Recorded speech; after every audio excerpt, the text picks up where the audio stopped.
Pertamanya saya ingin merakamkan ucapan penghargaan saya kepada mereka-mereka yang telah bertugas di Pusara. Pusara adalah inisiatif yang telah diwujudkan oleh CCMC, itu Pusat Sehenti Pengurusan COVID Wilayah Persekutuan dengan kerjasama Hospital Kuala Lumpur di saat ketika terlalu banyak kes-kes kematian yang terpaksa diuruskan oleh Jabatan Forensik di Hospital Kuala Lumpur, dan daripada situ kita telah bekerjasama antar hospital di PKL dan sebagainya.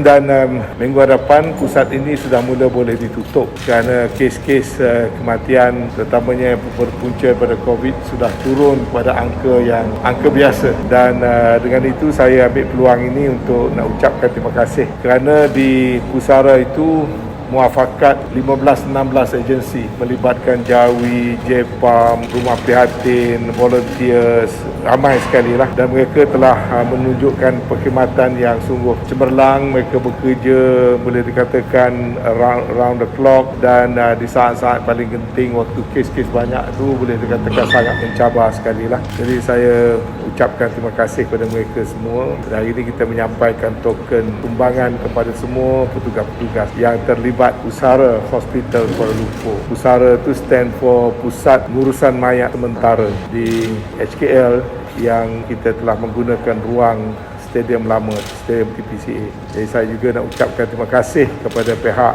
Institut Sukan Negara yang telah membenarkan kita menggunakan premis ISN beroperasi bersama-sama dengan HKL menguruskan jenazah-jenazah baru ini. Pagi ini saya telah mempromosikan mesyuarat Lembaga Penasihat Rumah Prihatin. Saya juga mengambil peluang untuk merakamkan ucapan penghargaan dan terima kasih saya kepada ahli-ahli lembaga dan juga semua tenaga-tenaga pengurusan Rumah Prihatin ini, di mana kita tahu Rumah Prihatin dikendalikan atas muafakat NGO, dinaungi oleh Kementerian Wilayah dan badan-badan agensi-agensi kerajaan, terutamanya Mawib, Jawi, Yayasan Wilayah kerjasama, dan sebagai satu entiti yang diuruskan secara sukarela. Saya walaupun bertukar kementerian, saya terus menjadi sukarelawan di sini bersama-sama dengan kawan-kawan semua sekali untuk memastikan Rumah Prihatin ini terus berfungsi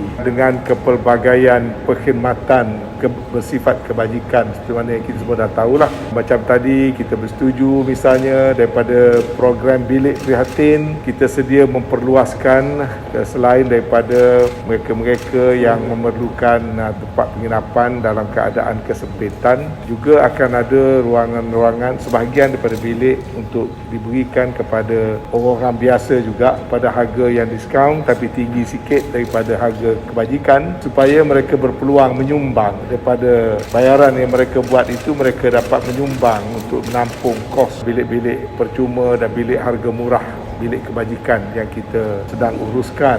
Yang kedua, kita bersetuju tadi supaya kita untuk melihat kepada pelajar-pelajar dan mahasiswa miskin yang mungkin sebahagiannya memang berada di kampus, untuk program dapur prihatin bekerjasama dengan IPTA, IPTS untuk kita menyalurkan bantuan-bantuan makanan kepada pelajar-pelajar yang memerlukan, pelajar-pelajar IPTA dan juga pelajar-pelajar IPTS. Juga tadi kita bincang, kita bercadang untuk mewujudkan satu ruangan atau satu khidmat untuk memberikan latihan dalam bidang e-commerce. Kita ingin mewujudkan pusat digital economy di sini dengan kerjasama KKMM, MDEC, SKMM untuk memberi latihan kepada anak-anak keluarga miskin belajar dan mengambil bahagian dalam kegiatan-kegiatan e-commerce sebagai satu program menyokong inisiatif digital economy, menggalakkan digital economy kepada terutama sekali golongan-golongan yang berpendapatan rendah, berpendapatan sederhana sekitar Rumah Prihatin ini. Dan ini kita harap dapat kita wujudkan supaya mereka-mereka yang memerlukan untuk latihan dalam bidang digital economy ini dapat mengambil peluang untuk dilatih di sini, seperti mana kita jalankan latihan di beberapa tempat di seluruh negara, supaya Rumah Prihatin juga ada peranannya dalam digital economy dan penggalakan e-commerce kepada peniaga-peniaga kecil, penjaja-penjaja ataupun orang-orang perseorangan yang boleh memasarkan produk mereka dengan menggunakan kemudahan-kemudahan online business yang sedang berkembang pada masa ini. Ya.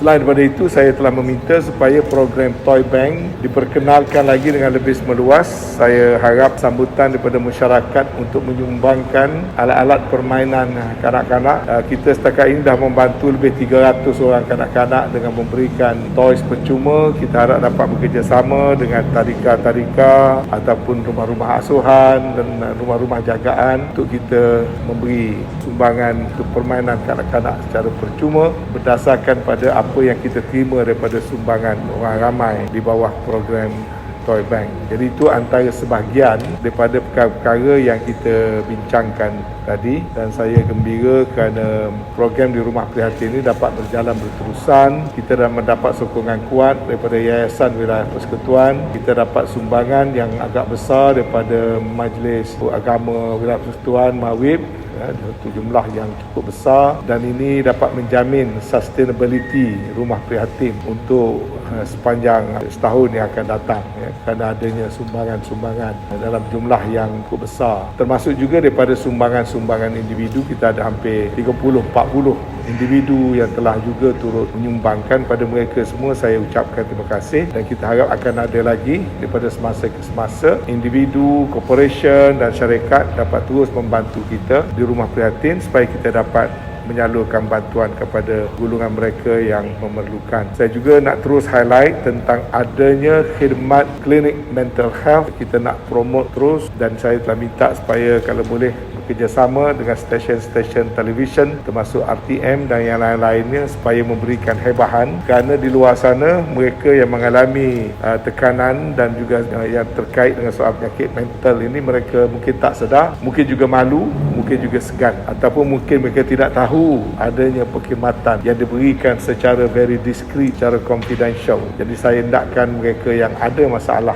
sedemikian, yang terlibat, yang memerlukan pertolongan dari segi perawatan dan kaunseling sakit mental, tampil ke hadapan, kerana di sini kita ada outfit yang cukup agak besar jugalah yang boleh dimanfaatkan. Jadi itulah antara perkara-perkara yang dibincang oleh lembaga penasihat tadi, dan sementara saya juga berpesan supaya jangan dibawa unsur-unsur komersial, kerana amanah yang saya pegang daripada tuan punya bangunan ini adalah saya perlu meneruskan kegiatan kebajikan di Rumah Prihatin ini.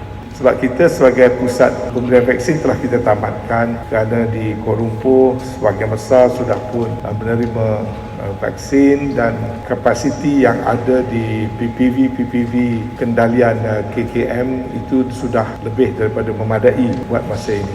Kalau sekiranya ada keperluan di pihak KKM untuk melipat gandakan ataupun menyegerakan program vaksin kepada remaja, kita bersedialah untuk memberikan kerjasama. Tapi buat masa ini aktiviti vaccination di sini telah pun ditamatkan kerana tidak ada keperluan buat masa ini. Kita memang menggalakkan supaya negeri-negeri lain mempunyai konsep seperti kita ini. Tapi oleh kerana kita ini inisiatif NGO, maka terpulanglah kepada badan-badan NGO di negeri-negeri berkenaan untuk melaksanakannya, sebab ini bukan inisiatif kerajaan. Dan saya fikir peranan NGO adalah sangat penting, tapi NGO akan lebih mudah melaksanakan seperti mana kita laksanakan kalau mendapat dukungan daripada kerajaan-kerajaan seperti mana kita di sini. Konsep Rumah Prihatin ini patut sekali diadakan di seberapa banyak tempat, kerana saya mendapati dia menjadi macam satu one stop center untuk menyelaraskan pemberian bantuan-bantuan, dan yang keduanya memudahkan orang ramai nak mendapatkan perkhidmatan bantuan.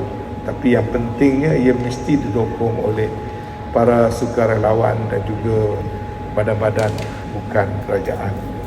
Kalau sekiranya ada keperluan untuk mereka-mereka di kelas peperiksaan untuk mengadakan tuition yang khusus dan sebagainya, kita boleh pertimbangkan. Tapi bergantung kepada permintaan, kerana khidmat yang begitu sudah banyak juga diberikan oleh badan-badan NGO di tempat-tempat lain.